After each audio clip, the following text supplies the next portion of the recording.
22 Korrik, një kujtes për t'u lutur. Dhe ndërsa Jezusi hyri në shtëpi, dishepujt e tij nisën ta pyesnin veçmas: "Pse ne nuk mundëm ta dëbojmë?" Dhe ai u tha: "Ky lloj nuk mund të dalë me asgjë, në mos me lutje dhe agjërim." Marku 9, 28 deri në 29. Te Marku 6, Jezusi I kishte dërguar dishepujt 2 nga 2 që të shpallnin nevojën për pendim. Ai u kishte dhënë atyre jo vetëm udhëzime specifike, por edhe pushtet mbi frymërat e ndyra. Marku 6:7.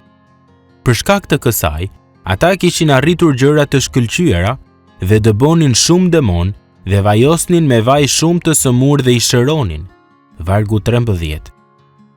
Duke marrë parasysh suksesin e tyre të mëparshëm në shërbesën që u kishte dhënë Jezusi, është e lehtë të kuptohet pse dishepujt u habitën dhe u hutuan kur përpjekjet e tyre për të ndihmuar një djalë me një frymë të ligë dolën të kota, derisa Jezusi mbërriti dhe ndërhyri për ta çliruar atë.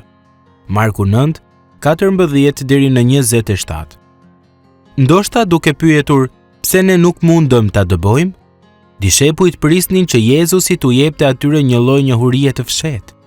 Ndonjëherë këtë besojmë edhe ne. Duke I keq kuptuar përgjigjen e Jezusit, sikur ai po thotë se nevojitet një aftësi ose shërbes shumë e veçantë. Por nuk është kështu. Jezusi thjesht po u kujton dishepujve të tij dhe neve këtë: "Ju nuk ja dolët, sepse harruat të bënit diçka shumë të rëndësishme. Nuk u lutët." Dishepujt ishin rehatuar në suksesin e tyre. Ata e kishin harruar faktin se vetëm për shkak të mëshirës dhe fuqisë së pamas të Perëndis mund të bënin ndonjë gjë. Ata ishin ende në shoqërinë e Krishtit, e megjithatë tashmë po harronin. Ata kishin nevojë për një kujtesë.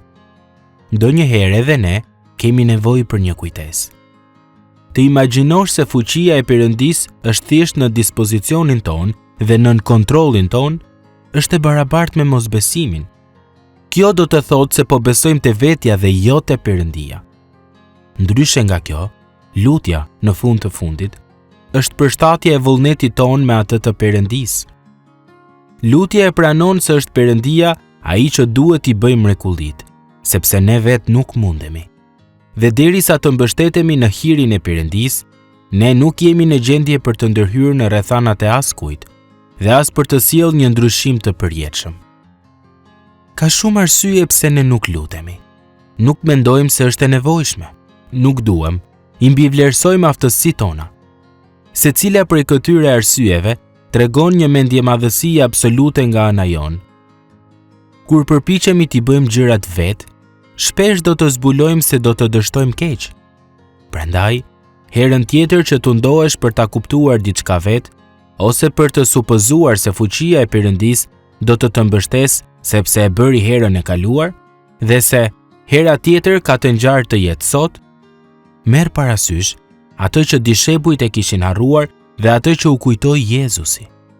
Lutju Atij që ka gjithë fuqinë, që na mbulon me mëshirë dhe që meriton gjithë lavdinë.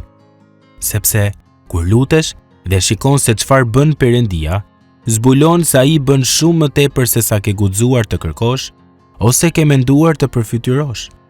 Efesianëve 3:20.